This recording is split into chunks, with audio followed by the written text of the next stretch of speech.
السلام علیکم and welcome to Iqbal کا پاکستان. ہم اس شو کے اندر ایک اسرار خودی ڈسکس کر رہے تھے. We were discussing self respect in last show. بہت ساری ایسی چیزیں سامنے آئیں، انسانوں کو ڈسپلن اور اقبال کا جو کانسیپٹ تھا انسانوں کو بہتر انسان بنانے کا، وہ سب کچھ ڈسکس ہوا. میرا پہلا سوال اس شو کے شروع ہونے سے حکیم صاحب کے ساتھ یہ ہوگا، جو کہ obviously he does most of the research and we're going to find out کہ جس زمانے میں اسرار خودی لکھا گیا یا لکھا جا رہا تھا، اس وقت گلوبل اور لوکل انڈین لوکل کیا پس منظر میں کیا چل رہا تھا، اور کیوں why that thought process came out. Ali, this is very interesting کہ آپ علامہ اقبال کی شاعری کو جب ان کے پس منظر میں دیکھتے ہو، اس سرکمسٹانسز اور اس انوائرمنٹ میں دیکھتے ہو، تو even that it self is fascinating study of history. پہلی جنگ عظیم 1914 سے 1918 تک رہی، اور 1918 کے بعد کے 3-4 سال جو اگلے تھے، مسلمان انڈیا میں ایک زبردست بغاوتیں اور تحریکیں جاری تھیں. یعنی ایک اس میں تحریک خلافت تھی کہ جو خلافت موومنٹ کو بچانے کے لیے، جس کے اندر ہندو اور مسلمان مل کر انگریزوں کے خلاف، ہندو بھی خلافت بچانے کے لیے تو ہندو کو تو کوئی دلچسپی نہیں تھی، لیکن انہوں نے مسلمانوں کو ساتھ ملانے کے لیے کہ اس ہنگامے کے نتیجے میں انگریزوں کو شاید نقصان پہنچایا جا سکے تو ہندو بھی شامل ہو گئے. دوسری ایک تحریک تھی تحریک ترک موالات، یعنی بیسکلی اس کو آج کے الفاظ میں کہیے کہ برٹش سسٹمز کا، برٹش گورنمنٹ کا بائیکاٹ کرنا، ان سے احتجاجی طور پر تعلق توڑ لینا، ان سے خطابات واپس کر دینا، نوکریوں سے ریزائن کر دینا، برٹش گورنمنٹ سے اپنے آپ کو دور کر لینا. اور تیسری تحریک جو اس زمانے میں شروع ہو گئی تھی 1918-19 کے آس پاس میں، کہ جہاں پر جس کو تحریک ہجرت کہتے ہیں، یعنی جمعیت علماء ہند نے وہاں فتویٰ دے دیا کہ چونکہ انگریز حکومت ایک کافر حکومت ہے، لہذا تمام مسلمان ہجرت کر کے افغانستان چلے جائیں جو کہ ایک اسلامی ملک ہے. یہ ایک بہت پروفاؤنڈ فینومینا ہے جس کو سمجھنے کی ضرورت اس لیے ہے کہ علامہ اقبال نے پریکٹیکلی اس تمام موومنٹ سے، اس تمام پیریڈ سے، ایک طرف یورپ میں فرسٹ ورلڈ وار ہو رہی تھی جس میں انسان بری طرح ایک دوسرے کو قتل کر رہے تھے، Iqbal completely disconnected himself from the world in those Times, اور انہوں نے اپنا سارا فوکس کر لیا اپنی ان 2 کتابوں کو لکھنے پہ، اسرار خودی اور رموز بے خودی، دی سیلف ڈسکوری، اسی پیریڈ میں کہ اپنے آپ کو ڈسکور کس طرح کرنا ہے. اور جب ایک انڈیویجول اپنے آپ کو ڈسکور کر کے ایک مرد مومن، ایک مرد شاہین، ایک دلیر، ایک درویش کے مقام پر پہنچے گا، تو پھر اس طرح کے لوگ مل کر کلیکٹیولی کیا ریسپانس ڈیولپ کریں، جو رموز بے خودی میں انہوں نے 1918 میں پبلش کی. مگر اقبال نے جنرلی اس بات کے باوجود کہ ان کی تمام ہمدردیاں مسلمانوں کے ساتھ تھیں، یہ تمام تحریکیں جو انڈیا کے اندر جاری تھیں، خلافت موومنٹ کی تحریک ہو، تحریک ترک موالات ہو یا تحریک ہجرت ہو، اقبال نے بہت زیادہ اس میں پارٹیسپیٹ نہیں کیا، بلکہ اقبال پر سخت کرٹیسزم ہوتا تھا اس زمانے میں کہ آپ کی وجہ سے آپ کی شاعری تو انقلاب اور جوش اور ریبیلین اور ریزسٹنس کی شاعری ہے، اس کے باوجود آپ ایک موومنٹ میں شریک کیوں نہیں ہوتے. اور یہاں پہ یہ کلاس ماسٹر پیس ہے اقبال کے، جو ویژنری ہونے کی جو مثال نظر آتی ہے وہ اسی بات پہ کہ دیکھو، ایک ویژنری کا کمال یہ ہوتا ہے کہ وہ اپنے زمانے، سرکمسٹانسز اور حالات کے مطابق دیکھ کر رسپانس ڈیولپ کرتا ہے، غصے میں ریئیکشن بلڈ نہیں کرتا. جو اس وقت کی مسلمان لیڈرشپ تھی، حالانکہ بڑے بڑے نام اس میں شامل تھے، اکبر الہبادی تھے، مولانا محمد علی جوہر تھے، شوکت علی جوہر تھے، اور بڑے بڑے ایسے مسلمان جو کانگریس میں شامل تھے، کانگریسی مسلمان، ابو الکلام آزاد، اور ایون قائد اعظم، اس وقت قائد اعظم نہیں بنے تھے، محمد علی جناح. 1916 میں لکھنؤ پیکٹ ہوتا ہے جس میں کانگریس اور مسلم لیگ کا اتحاد ہوتا ہے کہ ہم مل کر انگریزوں کے خلاف کام کریں گے. علامہ اقبال نے اس زمانے میں جو شاعری کی اس میں انہوں نے محمد علی جناح کو کرٹیسائز کیا، اور حتیٰ کہ آغا خان کو کرٹیسائز کیا، بیکاز آغا خان ہے محمد علی جناح، آغا خان مسلم لیگ کے لیڈر تھے، محمد علی جناح کانگریس کے لیڈر تھے. ان کو کرٹیسائز کیا کہ یہ جو تم لوگ کر رہے ہو اس سے کام نہیں بنے گا، this is not going to work, this is wrong strategy کہ کانگریس اور مسلم لیگ مل کر کام کرے. دوسری طرف انہوں نے جو انڈیا میں خلافت موومنٹ تھی، فار ایگزامپل، یعنی ایک بڑا لطیفہ ہے یہاں پر کہ مولانا محمد علی جوہر ایک دفعہ جیلیں کاٹ کر علامہ اقبال سے ملنے کے لیے ان کے گھر پہنچے، تو علامہ اقبال اپنے گھر پہ سکون سے بیٹھے ہوئے حقہ لگا کے چارپائی پہ مزے کر رہے، تو ان میں دوستی بہت تھی دونوں میں. تو محمد علی جوہر نے باقاعدہ شکایتاً کہا اقبال سے کہ اقبال، تیری شاعری پڑھ پڑھ کے تو ہم سارے جیل چلے گئے اور تو یہاں بیٹھا حقے کے سوٹے لگا رہا ہے، واٹس گوئنگ آن. تو اقبال نے بڑا مزاحیہ جواب دیا اس پر، کہنے کہ یار میری حیثیت قوال جیسی ہے کہ قوال کا کام یہ ہوتا ہے کہ قوالی کرے اور پوری محفل رقص کرے، اگر قوال خود رقص کرنے لگے پھر تو قوالی تو بیچ میں بیٹھ جائے گی. تو basically what Iqbal meant was کہ یار دیکھو، جو تم لوگ کر رہے ہو تم لوگ کرو جو تم کر سکتے ہو، لیکن میں وہ کروں گا جو میں کر جو میں کر رہا ہوں. لیکن اس کے علاوہ Iqbal try to make them understand. خلافت موومنٹ میں اقبال کو گھسیٹا لوگوں نے. اقبال گئے خلافت موومنٹ میں لیکن وڈرا کر لیا کیوں؟ ان کی آرگومنٹ بالکل سمپل تھی کہ وہ تمام تحریکیں جو تم ہندوؤں کے ساتھ مل کے چلا رہے ہو وہ نہیں چلے گی, وہ فراڈ ہے, وہ فیک ہے, اس میں کام نہیں کیا کرے وجہ گا. تھی؟ اس میں کیونکہ اقبال کو religious aspect, not religious aspect, ہندوؤں کا betrayal.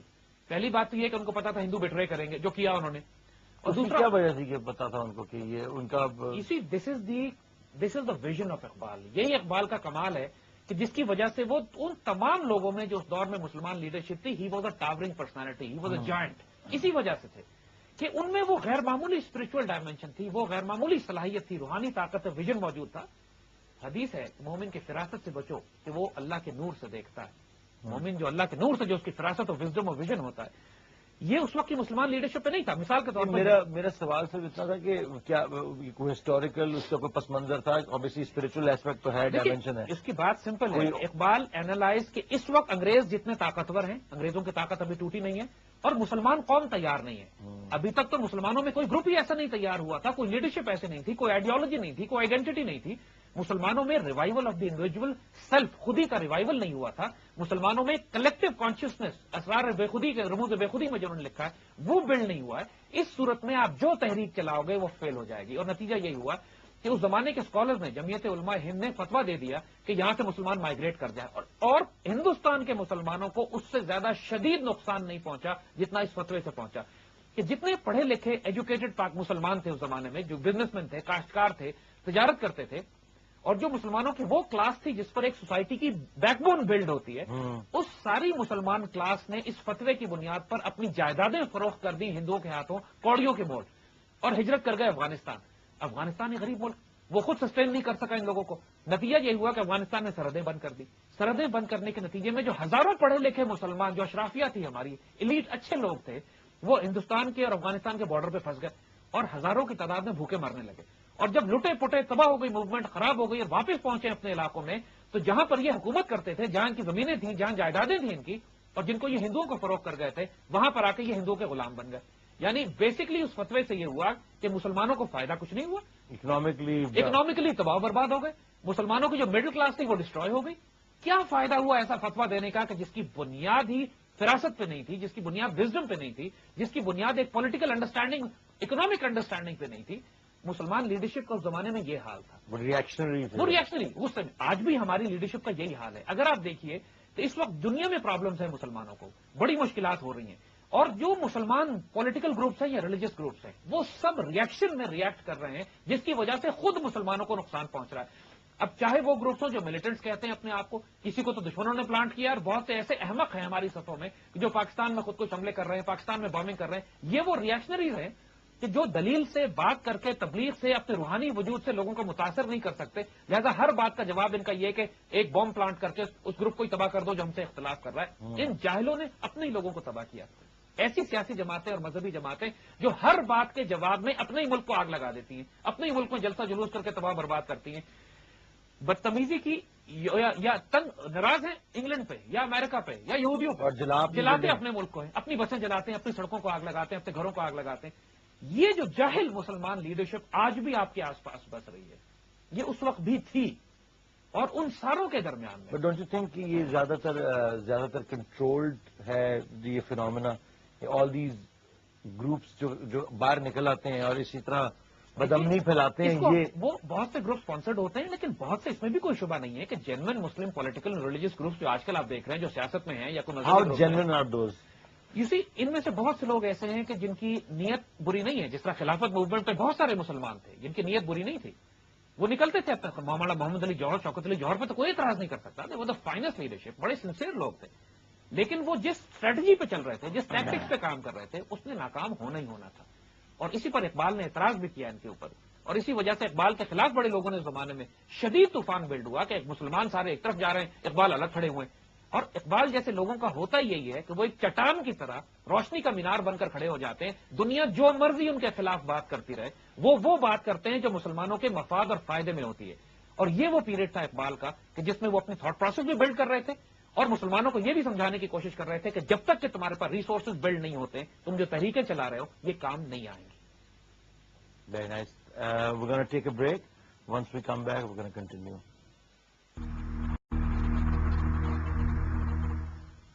Welcome back to the revolution. Zaid sahab سے بات ہو رہی تھی اباؤٹ ہجرت موومنٹ, خلافت موومنٹ. میرا آپ سے سوال جو میں آپ سے کرنا چاہتا ہوں, جو بار بار میرے دماغ میں آتا ہے, کہ یہ جو مس گائیڈڈ ریلیجس فرور ہے اور پیٹریٹزم اور نیشنلزم, یہ جو آئیڈیلز دیے گئے ہیں کسی فوجوں نے یا ہسٹوریکلی اسپیکنگ جرنیلوں نے, ملٹری رولرز جو تھے انہوں نے بھی اس چیز کو غلط طریقے سے یوز کیا ہے. یعنی کہ اپنی قوم جو میسز ہیں ان کو دھکیل دیا ہے کسی ایسی جنگ میں جو کہ شاید کسی آئیڈیالوجی کے پیچھے نہیں لڑی جا رہی یا کسی کی اپنی پرسنل ایگو کے لیے لڑی جا رہی ہے. جس طرح یہ آپ اب یہ جو ہجرت موومنٹ کی آپ بات فرسٹ ورلڈ وار بتاتے ہیں. فرسٹ ورلڈ وار تو خیر تو ریزن ہی کچھ اور تھے نا, وہ تو بینکرز لگے ہوئے تھے. میں اس وقت مسلمانوں کی بات کر رہا ہوں کہ to somewhat patriotism, nationalism and somewhat organised religion, جس کے کافی حد تک میں خلاف ہوں. Not about the religion itself, جو کتاب جو کہتی ہے وہ صرف اس کو میں مانتا ہوں, لیکن جو آرگنائزڈ ریلیجن باڈی ہے, جس طرح اب یورپ میں ویٹیکن ہے, پوپ ہے, یہ وہ سب سے کرپٹ سسٹم تھا جس کے خلاف یہ سارے زائنسٹ بینکرز آئے. انہوں نے کہا کہ ہم نے پہلے ویٹیکن کو تباہ کرنا ہے اور پھر مونارکیز جو ان کے انڈر ویسے ہی کرپٹ ہیں. تو یہ ایک سائڈ ہو گئی, یہ گلوبل اسٹیج پہ چل رہا ہے. جو انڈیا اور پاکستان جو اس وقت کا تھا, اس میں جو ریالٹی تھی کہ یہاں پہ بھی امپیریلسٹ فورسز آ کے بیٹھی ہوئی تھی in form of one form اور دی ادر, اور یہ ان کو یہ ریلیجس جو آرگنائزیشن تھیں جو کہ نان ایگزسٹنٹ تھی یا جو سوچ تھی, اس کو بھی انہوں نے ڈیولپ کرنے میں کافی چیزیں ہیں. تو we can't really look away from that کہ یہ شاید لوگ ان ریلیجس آرگنائزیشنز میں یا ریلیجس جو سینٹیمنٹ ہے اس کو انہوں نے پولیوٹ نہ کیا ہو. اس کے بارے میں آپ کیا کہیں؟ یہ بات بالکل ٹھیک ہے کہ بہت بڑی تعداد میں مسلمان ریلیجس لیڈرشپ کانگریس نے خرید لی تھی, یعنی ہندوؤں نے اور انگریزوں نے خرید لی تھی. اتنے بڑے بڑے اسکالرز اس وقت بھی انڈیا میں ایسے موجود تھے جنہوں نے باقاعدہ پاکستان کے بننے کے خلاف فتوے دیے, پاکستان کے خلاف رجسٹ کیا, کانگریس میں شامل ہوئے. آج بھی بڑے کانگریسی مسلمان بستے ہیں انڈیا میں کہ جو پاکستان کو گالیاں دیتے ہیں اور ہندو زائنسٹ آئیڈیالوجی کو پروموٹ کرتے ہیں. اس وقت بھی تھے, آج بھی ہیں. علامہ اقبال کے خلاف جو شدید فتوے لگانے والے لوگ تھے, مولانا ابوالکلام آزاد جیسے لوگ کہ جو کانگریس کے لوگ ہیں, جنہوں نے شدید مزاحمت کی, پاکستان بننے کے خلاف مزاحمت کی اپنے وقت میں. اور جمعیت علماء ہند کا جو رول اس میں رہا ہے پاکستان موومنٹ کے اندر, نیگیٹو بالکل, پاکستان بننے کے خلاف رہے یہ لوگ. They were affected by these. اور آج بھی جمعیت علماء ہند جو انڈیا میں بیٹھی ہوئی ہے وہ کانگریس کے ساتھ مل کر پاکستان کے خلاف ساری کاروائیاں ڈالتے رہتے ہیں. اس میں ایسے اسکالرز بھی نکلے, اشرف علی تھانوی صاحب وغیرہ, کہ جنہوں نے باقاعدہ جو اپنے آپ کو ڈس انگیج کیا جمعیت علماء ہند سے, اس کے باوجود کہ مسلک ان کا ایک تھا, لیکن پاکستان بننے کے بارے میں اشرف علی تھانوی ان واحد ٹریڈیشنل اسکالرز میں تھے جو علی گڑھ کو وزٹ کرتے تھے. یعنی انہوں نے دو کلاس سسٹم جو الگ الگ بنا دیے تھے, علی گڑھ الگ اسکول آف تھاٹ تھا اور traditional classic school of thought تھا, وہ الگ تھا, آپس میں ان کا ریلیشن شپ ٹوٹ گیا تھا. Ashraf Ali Thanvi try to bridge that. ان کا انتقال 1942-43 میں ہو گیا, لیکن اپنی بیوہ سے کہہ کے گئے تھے وہ کہ اگر پاکستان بننے تک تم زندہ رہو تو پھر پاکستان مائگریٹ کر جانا اور پاکستان میں دفن ہونا. تو ان کی بیوہ اشرف علی تھانوی کے انتقال کے بعد پاکستان گئی. Ashraf Ali Thanvi was from that category of traditional scholars جو پاکستان کو سپورٹ کر رہے تھے, لیکن میجورٹی آف دوز جمعیت علماء ہند کے لوگ جو تھے انہوں نے اس قسم کے فتوے دیے کہ مسلمانوں کی اکانومی بھی تباہ کر دی, مسلمانوں کی مڈل کلاس تباہ کر دی. یعنی جو you would blame organised religion, یہ جو جہاں تک آرگنائزڈ ریلیجن کا تعلق ہے, Iqbal was very very clear on this. جو ویری سمپل ریزن جس کی وجہ سے وہ ایک مسلمان کو ریوائیو کرنا چاہتے ہیں, ہمیں پتا تھا کہ ادھر نہ دیکھیں, ادھر دیکھنے کا کوئی فائدہ نہیں ہے. آپ نے اگر پوپ کی طرح ایک ویٹیکن کی طرح ادارہ بنا دیا تو دین کا بیڑا غرق ہو جائے گا. ہر مسلمان میں یہ صلاحیت ہے کہ اللہ کے دین کا ہر مسلمان میں ریپرزینٹ بھی کرے, خلیفت اللہ فی الارض بھی ہو. بالکل بالکل. اور جب ایک ایجوکیٹڈ پڑھا لکھا مسلمان دین کا علم حاصل کر لیتا ہے تو اس سے خوبصورت کمبینیشن کوئی نہیں بنتا. اور یہاں کلرجی نہیں ہوتی, کلٹ نہیں بنتے, وہاں پہ تھیوکریسی کا وہ کانسیپٹ نہیں ہوتا کہ ایک خاص کلاس رول کرے گی اسلام کے ٹھیکیدار بن کے اسلام کو ریپرزینٹ کرنے کے لیے. لیکن ساتھ ساتھ اسی وجہ سے وہ نوجوان طبقے سے کہتے ہیں کہ تم دین کا علم حاصل کرو. یہ تم اگر دین پر کمنٹ کرو گے بغیر دین کا علم حاصل کیے بغیر, اگر تمہاری فکر خام ہوگی, اگر تمہاری سوچ کمزور ہوگی, تم نے دین کا علم حاصل نہیں کیا ہوگا, اپنی خودی کو بیدار نہیں کیا ہوگا, اپنی سیلف ریسپیکٹ کی حفاظت نہیں کی ہوگی, شریعت پہ نہیں چلتے ہوگے, اس کے بعد اگر تم دین کے معاملات میں دخل دینے کی کوشش کرو گے تو تم فساد کریٹ کرو گے. جب بھی آپ کو یاد ہوگا کہ پچھلے پروگرام میں جو ہم نے سسٹم ڈسکس کر رہے تھے کہ اقبال نے جب اسرار خودی بلڈ کی تو اس میں بہت امپورٹنٹ ایسپیکٹ جس کے اوپر وہ پہنچے تھے کہ ایک دفعہ جب اپنا فوکس ڈسکس کرو, اپنی نیت درست کرو, اپنی ویلیوز کو ڈیفائن کرو کہ میں نے کیا کرنا ہے, پھر اپنے سیلف ریسپیکٹ کی حفاظت کرو, بھیک نہ مانگو, سوال نہ کرو, اپنے آپ کو عزت نفس, خودداری اور غیرت کی حفاظت کرو, اچھا مسلمان بنانے کے طریقے کا. اور اس کے بعد شریعت پہ آؤ. یعنی آج ہم جن ایشوز کو ڈسکس کرنا تھے کہ اقبال نے اس کے بعد جو ایشوز کی بات کی کہ اب اس کے بعد تمہارے اسٹیپس کیا ہوں گے. آپ کو یاد ہے پچھلے پروگرام میں ہم نے یہ بات کی تھی کہ سٹارٹ انہوں نے لا الہ الا اللہ سے کیا تھا کہ پہلے اپنا کلمہ ٹھیک کرو. وہ تمام خدا جو تم نے اپنے معاشرے میں اپنے زمانے میں بنائے ہوئے پہلے لا الہ درست کرو اور اس کے بعد شریعت کے وہ جو 5 اراکین اسلام ہے اس پر آؤ اور پھر ہم تمہیں آگے اس سے لے کے چلیں گے. وہ سارے پروسیس اب ہم ڈسکس کریں گے. We're going to take a break.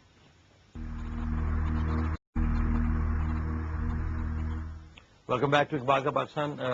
حکیم صاحب اسی کو آگے اور ڈسکس کرتے ہیں کہ جتنا جو بات میں پوائنٹ آؤٹ کر رہا تھا کہ شاید آرگنائز ریلیجن نے آرگنائز باڈی آف ریلیجن جو بن جاتے ہیں ٹھیکیدار بن جاتے ہیں اسلام کے یا کسی بھی ریلیجن کے, انہوں نے اسلام کو زیادہ نقصان پہنچایا ہے بجائے کہ صہیونی طاقتیں یا امپیریل فورسز جو بھی اور other forces even Christian forces جو بھی اور اس وقت جنگیں بھی چل رہی تھیں بہت ساری. تو آپ اس سے ایگری کرتے ہیں؟ جس پہ تمام ہے everything that becomes an organise cult, چاہے وہ آرگنائزڈ اکانومی ہو جو کلٹ بن جائے جو کنٹرول کرے, ان کا بینکنگ سسٹم ہو, ان کا انڈسٹریل ملٹری کمپلیکس ہو, ان کا کیپٹلسٹ کمیونسٹ اکنامک ماڈل ہو, یا آرگنائز ریلیجن بن جائے, یہ گروپ آف پیپل جو ٹھیکیدار بن جائیں, چاہے وہ کرسچینٹی میں ہو, جوڈیزم میں ہو یا اسلام میں ہو, وہ پرابلم کریٹ کریں گے.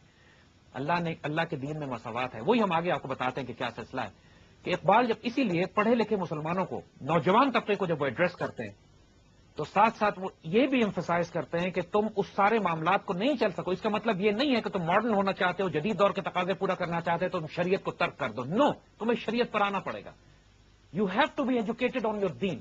یو ہیو ٹو انڈرسٹینڈ کہ دین کے لاز کیا ہیں, اس کی پریکٹسز کیا ہیں, اس کی عبادات کیا ہیں, بیکاز ان کی ایک وزڈم ہے جو تمہاری سیلف کانشیس کو, تمہارے وجود کو, تمہارے خودی کو, تمہارے اندر غیرت کی حفاظت کرنے کے لیے بنائے گئے ہیں یہ سسٹمز. تو اسی لیے جب وہ پہلے بات کرتے ہیں کہ جب لا الہ کی بات کرتے ہو اور اپنے اندر سارے خدا توڑو, سارے بت کو توڑو جو تمہارے زمانے میں بنے ہوئے ہیں, کہیں کسی جیسے ہم نے عرض کیا کسی کا بت روپیہ ہے, کسی کا پیسہ ہے, کسی کا خاندان ہے, کسی کا عہدہ ہے, کسی نے رینکس, گاڑیاں, جائیدادیں, زمینیں, گھوڑے, کاریں, یہ بت بنائے ہوئے لوگوں نے. جب تم لا الہ کہہ کے سارے بتوں کو نگیٹ کرتے ہو اور اس بات کو مانتے ہو کہ اللہ محبوب, مقصود, مطلوب, خدا میرے لیے قانون بنانے والا جس کو میں فالو کروں گا, جس سے میں پیار کروں گا, وہ صرف اللہ کی ذات ہے, تو اس کے بعد تمہارے لیے لازم ہے کہ اگلے سٹیپ پہ آؤ جو نماز ہے. اور نماز کے بارے میں پھر اقبال نے کہا کہ نماز وہی ہے کہ قلب مسلم را حج اصغر است, کہ حج اصغر نماز, کہ نماز کی حیثیت ایسے ایک مسلمان کے دل کے لیے کہ جیسے وہ ایک حج کر رہا ہے, حج اصغر کر رہا ہے. حج کرتے ہو تو تم اللہ تعالیٰ کے پاس جاتے ہو, ایک پورا ریچول ہے جو کرتے ہو, اور ہر روز دن میں تم 5 دفعہ وہ حج کرتے ہو اپنے گھر میں بیٹھ کے جب تم نماز قائم کرتے ہو. اور کہا کہ نماز مسلمان کے ہاتھ میں ایک ایسے خنجر کی طرح ہے کہ جو بے حیائی, سرکشی اور ناپسندیدہ چیزوں کو قتل کر دیتی ہے. یعنی قرآن کی جو آیت ہے ان الصلاۃ تنہی عن الفحشاء والمنکر, کہ نماز جو ہے وہ روکتی ہے فحاشی اور برائی اور بدکاری اور بری چیزوں کے ساتھ. اگر تم نماز کو اس کی اسپرٹ کے ساتھ, اس کی روح کے ساتھ پڑھو کہ جس میں تم اللہ کے سامنے مخاطب ہو, اللہ تمہارے سامنے بات کرو اللہ سے اس طرح جس طرح ایک بندہ اپنے اللہ سے یا ایک دوست سے بات کرتا ہے, تو جب تم اس کیفیت کے ساتھ اس کے سامنے جاؤ گے تو تمہاری زندگی میں انقلابی تبدیلی آئے گی. Spiritual change is begin to come. فحاشی, برائی, بدکاری, وہ تمام ایسپیکٹس, کیونکہ جب تم 5 دفعہ رب کے آگے رپورٹ کرو گے جا کے کہ میں کاروائی کیا ڈال کر آیا ہوں اپنی زندگی میں, تو تمہیں خود شرم آئے گی کہ what am I doing, I need to behave, I need to going in front of my friend, کم از کم اپنے آپ کو اتنی پیور فارم میں تمہیں لے کے جاؤں. یا غلطیاں ہو جاتی ہیں تو جا کے معاف کرواؤں اس سے کہ یار غلطی ہو گئی, اللہ معاف کر دینا یار, بندہ آپ کا, لیکن آپ میں بندہ ہوں, آپ میرے رب ہیں, I acknowledge, I surrender myself to you. تو یہ اقبال بتاتے ہیں کہ جب تک تم شریعت کی پابندی پہ نہیں آؤ گے, جب تمہاری خودی کی حفاظت نہیں ہوگی. یہ ساری چیزیں ڈیزائن کی گئی ہیں تمہاری خودی کی حفاظت کے لیے. اور کہتے ہیں پھر روزے پہ آئے, کہتے ہیں روزہ جو ہے بھوک اور پیاس پر شبخون مارتا ہے اور تن پروری کے قلعہ خیبر کو توڑتا ہے. دس از فیسنیٹنگ. تن پروری کے قلعہ خیبر کو توڑتا ہے. دیکھو یہودیوں کا قلعہ خیبر تھا جس کے اندر یہودیوں نے اپنے آپ کو چھپا کے رکھا ہوا تھا مدینے کے نارتھ میں. تو اقبال نے مثال یہی دی ہے کہ جس طرح یہودیوں نے اپنے کفر کو چھپایا ہوا تھا اپنی مضبوط دیواروں میں, اسی طرح انسان اپنے نفس کو، اپنی شیطانیت کو پالتا ہے جب وہ اپنے جسم کو پالنا شروع کرتا ہے، جب وہ سینشول باڈیلی ڈیزائرز کے پیچھے بھاگتا ہے، جب وہ سارے کام صرف اس لیے کرتا ہے کہ میں روپیہ کماؤں، دنیا میں میرا سٹیٹس ہو، میرا جسم آرام کرے، میرے جسم کو سکون ملے، اپنی ہر desire, every lust, every desire that he has in his body, وہ اس کو پورا کرنے کی کوشش کرتا ہے، تو یہ ایک ایسا خیبر کا قلعہ بن جاتا ہے کہ جو ایک اس کے کفر کو پال رہا ہوتا ہے. اور اس خیبر کے قلعے کو توڑنے کے لیے اللہ نے جو ویپن سسٹم رکھا ہے وہ روزہ ہے. جب تم روزہ رکھتے ہو تو تم اپنی ڈیزائرز پر قابو پانے کی تربیت حاصل کرتے ہو. کھانا پینا چیزیں سب سامنے رکھی ہوئی ہیں، تمہارے پاس اختیار بھی ہے، طاقت بھی ہے، لیکن تم اپنی بھوک، اپنی پیاس، اپنی سینشل پلیجرز کو روک رہے ہو اس لیے کہ اللہ کا حکم دیا. اللہ نے کہا ہے مجھے یہ جب تک ایک سال کے کم از کم 1 مہینہ تم اپنا یہ ایک ٹریننگ کورس نہ کرو، ایک ریفریشر نہ کرو ہر سال، تمہارا جسم اتنا کمزور ہو جائے گا، اتنا سرنڈر کر جائے گا، تمہارا نفس اتنا اسٹرانگ ہو جائے گا کہ تمہارا قلب سرنڈر کر جائے گا اس کے آگے. پھر تم اپنی خواہشات نفس اور اپنی ڈیزائر سے چلو گے، تمہارے اوپر there be no self control over yourself. اور اس سیلف کنٹرول کو قائم رکھنے کے لیے تم نے نماز کے ساتھ ساتھ روزے کو لازماً فالو کرنا ہے، کیونکہ اگر تم نے روزے کو ابینڈن کر دیا تو تمہارا جسم اتنا مضبوط ہو جائے گا، جسم سے مطلب تمہارا نفس اتنا مضبوط ہو جائے گا، تمہاری خواہشات اور ڈیزائرز اتنی مضبوط ہو جائیں گی کہ you will not be able to deliver anything in this world. ہماری دنیا میں مثالیں اس بات کی سینکڑوں موجود ہیں کہ anybody who gives in to desires, anybody who gives in to lust and does not control it. پھر خواہشات کی تو کوئی حد ہی نہیں ہے، انسان کی نیڈز تھوڑی ہوتی ہیں، بالکل اٹس دا ڈیزائرز جو مروا دیتی ہیں انسان کو. آپ لوگوں گھروں میں دیکھو جوتے کے ہمیں 5 یا 10 جوڑے جوتے سے زیادہ انسان کو کیا چاہیے ہوتی ہے. دیر آر پیپل جن کے پاس 200 جوڑے جوتے رکھے ہوئے ہیں. انسان 10, 15, 20 سوٹ سے زیادہ کیا پہنتا ہے، اور 200, 400 سوٹ الماریوں میں لٹکے ہوئے ہوتے ہیں، 200 شرٹس ہوتی ہیں. یعنی یہ ساری نیڈز نہیں ہیں، یہ ڈیزائر ہے، وانٹس ہیں، اور اس کی کوئی حد نہیں ہے.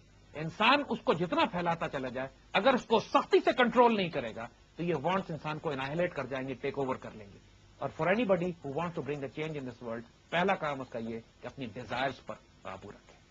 Very nice. We're going to take a break. Welcome back to Iqbal Ka Pakistan. We have a caller on line, very desperate to talk to Hakeem Saab. Hello. السلام علیکم، دس از روبی. السلام علیکم جی روبی، کیسی ہیں آپ؟ خیریت سے؟ تھینک یو سو مچ علی، میری بہت کانگریچولیشنس دیٹ آپ کی اتنی انارمس اپرچونیٹی ہے ٹو بی ود دا استاد ایٹ 1-to-1 لیول. ماشاء اللہ جی، بالکل آپ سچ بہت کہہ رہی لکی ہو.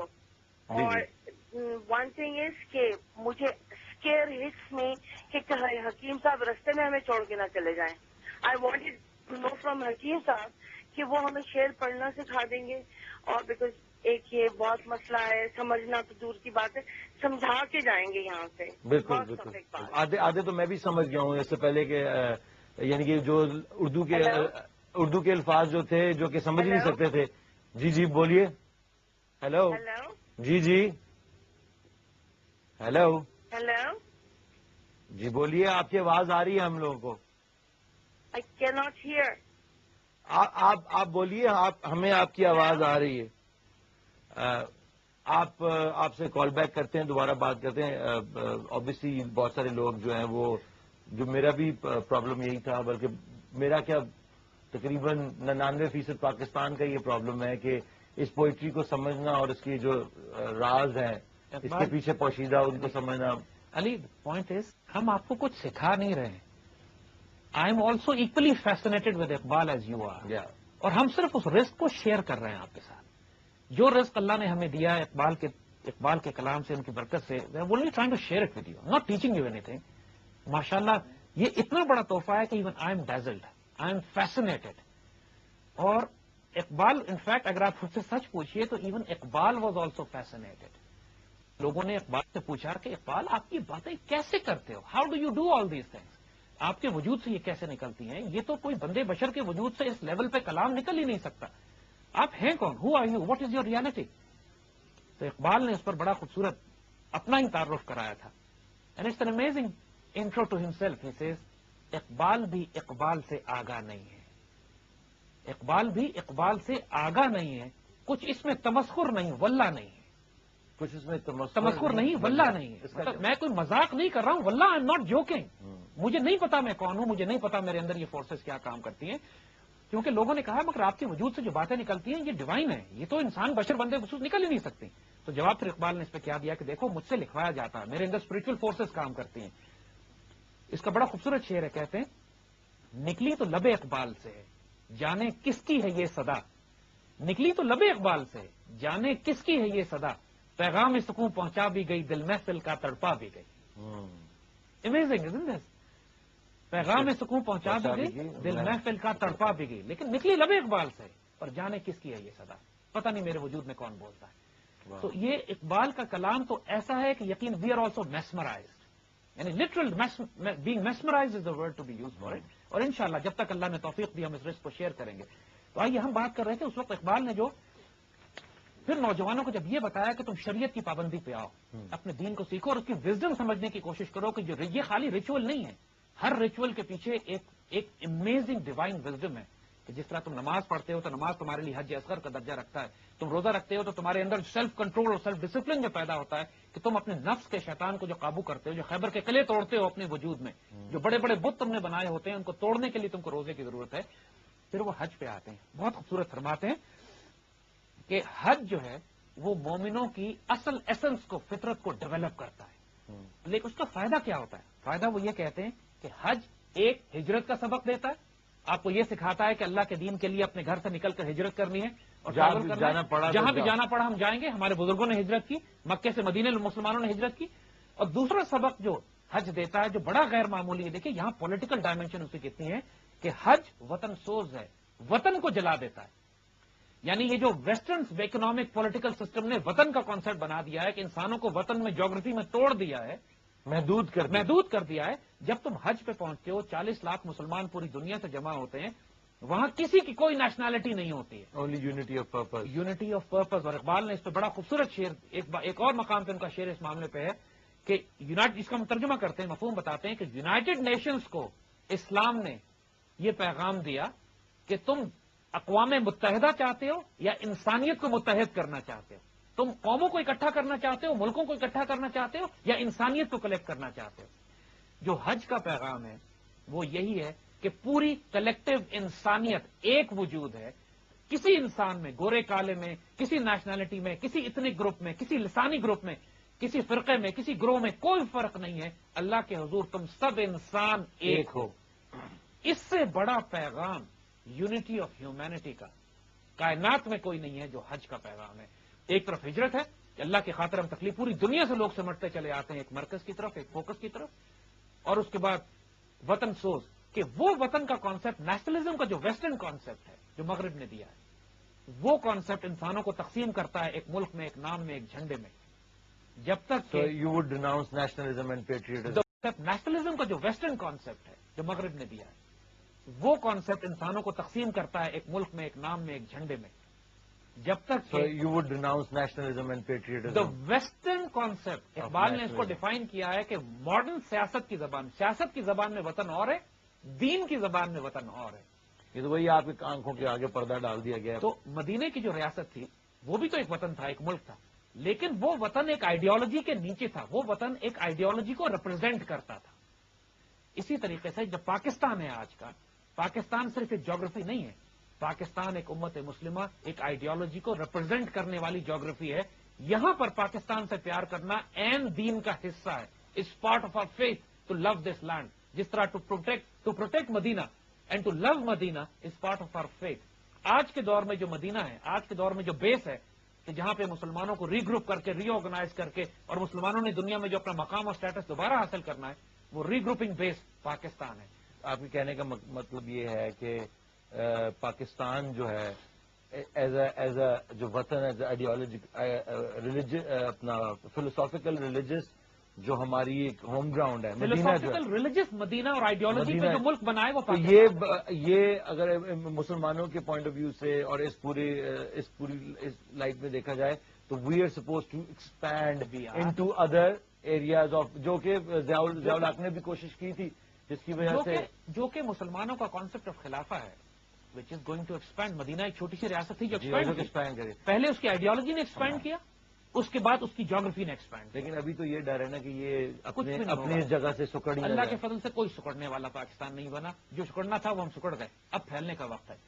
اور دس از پرسائسلی دا ریزن کہ آج 100 سال کے بعد اقبال کا اسرار خودی اور رموز بے خودی جو ہے اللہ تعالیٰ دوبارہ اس کو ریوائیو کر رہا ہے کہ this is the way forward for Pakistan. Pakistan آج کا مدینہ ہے.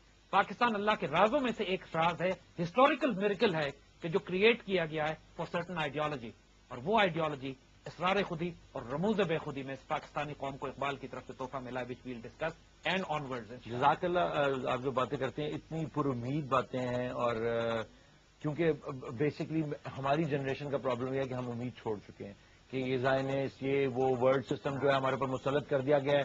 پیٹریٹزم ایک اسموک اسکرین ہے جس میں ہم پھنسا دیا گیا ہے کہ تم نے اپنی بس بارڈرز کو پروٹیکٹ کرنا ہے. لیکن جو آپ بات کر رہے ہیں آئیڈیولوجیکل اسپرچل ڈائمینشن, وہ ہے کہ ہم نے اپنی اسپرچل بارڈرز کو بھی پروٹیکٹ کرنا ہے. ایگزیکٹلی. یہ سوال روبی صاحبہ جو ہیں وہ دوبارہ کال پہ ہیں, ہم ان سے کال دوبارہ لیں گے. ہیلو السلام علیکم. السلام علیکم جی, سوری آپ کی آواز کٹ گئی تھی پہلے, آپ اپنی بات کنٹینیو رکھیں. زید I'm dying to talk to. Hello. جی جی بات کیجیے, زید صاحب آپ کی بات سن. زید صاحب. جی جی سن رہے ہیں آپ. السلام علیکم. جی وعلیکم السلام بہن, فرمائیے. زید صاحب مجھے بہت شدید فیئر ہٹ کرتا ہے جب میں آپ کا پروگرام دیکھتی ہوں کہ ایسا نہ ہو کہ اتنی پیاس کے بعد آپ ملے ہیں اور کہیں رستے میں آپ ہمیں چھوڑ کے چلے جائیں اور مجھے شعر بھی پڑھنا نہ آئے اور سمجھ بھی نہ آئے. بہن جب تک اللہ کا حکم ہوگا یہ مشن چلے گا انشاءاللہ. آپ پڑھائیں گے, آپ فکر نہ کیجیے, جب تک اللہ نے طاقت دی اور ہمت دی دس ریولوشن ول رول آن انشاءاللہ. No, you give me the precise answer because I'm scared. I'm really scared. I want to know کہ آپ شعر پڑھیں گے اور پھر ہمیں اس کا میننگ بتائیں گے. جیسے نوٹس لکھ لیتے پھر آدمی کوئی آتا جاتا ہے. وہ بہن جتنی بے چینی آپ کو ہے یقین کیجیے اس سے زیادہ بے چینی ہم کو ہے کہ ہمیں نہیں معلوم کتنا وقت ہمارے پاس ہے, لیکن جتنا وقت بھی ہے we want this Iqbal to spread in this nation like this, کہ سینکڑوں اقبال اور سینکڑوں محمد علی جناح اس ملک میں پیدا ہوں. ہمیں بہت زیادہ بے چینی ہے, آپ سے زیادہ بے چینی ہے, اور انشاءاللہ کوئی موقع ہم نہیں ضائع کریں گے کہ اس پیغام کو شیئر نہ کریں. مجھے ایک اور بات آپ سے کہنا ہے کہ to be in the same frame of mind after the program finishes can you recommend a few books that we could be reading. Hello بہن آپ کی بات سن رہے, دیکھیے اقبال کے اوپر بہت خوبصورت کام ہوا ہوا ہے, سینکڑوں کتابیں اویلیبل ہیں. دیکھیے لیکن پہلے ہم ریکمینڈ کریں گے کہ آپ ہمارا پروگرام فالو کیجیے, اس لیے کہ this is Iqbal made simple for the modern generation. No, but I want to be in the same frame mind when I'm going from one program to the next. So I want, and not everybody can recommend the right book. لیکن لاہور میں Iqbal academy ہے, ان کے director Sohail عمر صاحب ہیں. They have done fascinating work on Iqbal. آپ لاہور کی Iqbal academy سے رابطہ کیجیے, ان کے پاس CDs, DVDs, بکس, ایک امیزنگ کلیکشن ہے. آپ مجھے کچھ کتابوں کے نام بھجوا دیں نا, that would B T V پہ بھجوا دیں. جی اب اگلے پروگرام میں انشاءاللہ آپ کو یہ سارا بھی بتائیں گے. میں یہ بتانا چاہتا ہوں کہ اقبال اکیڈمی کی بات آپ نے کی, جب سے ہم نے یہ شو سٹارٹ کیا مجھے پچھلے ہفتے ایک پورا کارٹن ریسیو کیا. انہوں نے ہمیں بھی جی آپ کو بھی کتابیں آئی ہیں اقبال, اور میں اس پروگرام کی توسط سے اقبال اکیڈمی کا شکریہ ادا کرنا چاہتا ہوں, اور میں ان کو یقین دلانا چاہتا ہوں کہ یہ کتابیں میں کیونکہ حکیم صاحب تو یہ ساری کتابیں جو ہیں ازبر یاد ہیں ان کو, تو میں یہ کتابیں اور پڑھنی شروع کر دی ہیں, اور انشاءاللہ تعالی اس کو آگے بھی ہم لوگوں تک پہنچائیں گے اور اس کی تشریح ان کتابوں کی ضرور کریں گے. اقبال اکیڈمی لاہور میرے خیال سے ایجرٹن روڈ پہ واقع ہے. یہ آپ پتہ کر لیجئے گا کہ ڈکشنری اپنا ڈکشنری کہہ رہا ہوں ڈائریکٹری میں سے نکال کے دیکھیے گا کہ اقبال اکیڈمی کہاں ہے, وہاں پہ وزٹ کیجئے, جائیں وہاں پہ کتابیں, DVDs, بکس, آڈیو بکس, ہر قسم کی چیز آپ کو ملے گی. اور I would like to thank again on behalf of Hakim Sahab also, and we are gonna take a short break. Welcome back to Iqbal کا پاکستان. بریک سے پہلے ہم بات کر رہے تھے اقبال اکیڈمی کی جو لاہور میں واقع ہے, اور ان کا ایک بہت زیادہ پاکستانی عوام کے اوپر ایک میں کہتا ہوں احسان ہے کہ انہوں نے یہ سارا لٹریچر جو ہے اس کو سنبھال کے رکھا ہے اور لوگوں میں ڈسٹریبیوٹ کرنے کی کوشش کر رہے ہیں.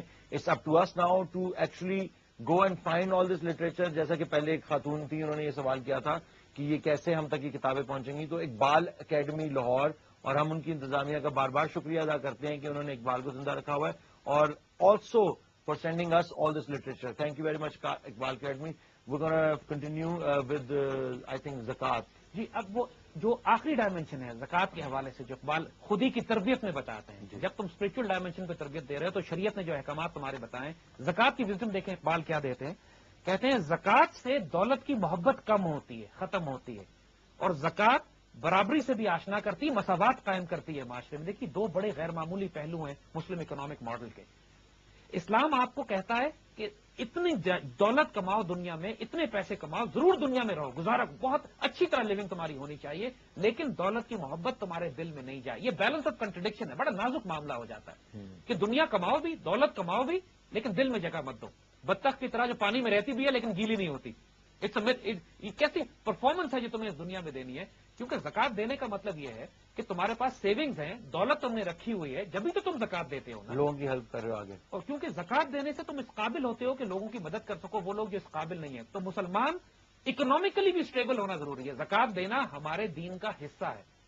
مسلمان دینے والا ہوتا ہے، لینے والا نہیں ہوتا. مسلمان کو بھیک منگا نہیں ہونا چاہیے، فقیر اور پھٹے ہوئے اتنا مسکین اور عاجز نہیں ہونا چاہیے کہ نہ اپنی مدد کر سکے نہ دوسروں کو کھلا سکے. ایک اچھا مسلمان جب ایمان میں اسٹرینتھ ہوتی ہے، فزیکل اسٹرینتھ ہوتی ہے، تو اس میں اکنامک اور ملٹری اسٹرینتھ بھی ہونی چاہیے. یہ اقبال اسی وجہ سے ڈفرنٹ تھے دوسرے تمام صوفیہ سے یا دوسرے تمام ان مسٹکس کے ساتھ اور فلاسفرز کے ساتھ کہ جو ترک دنیا کی تعلیم دیتے تھے کہ دنیا چھوڑ کر الگ ہو جاؤ.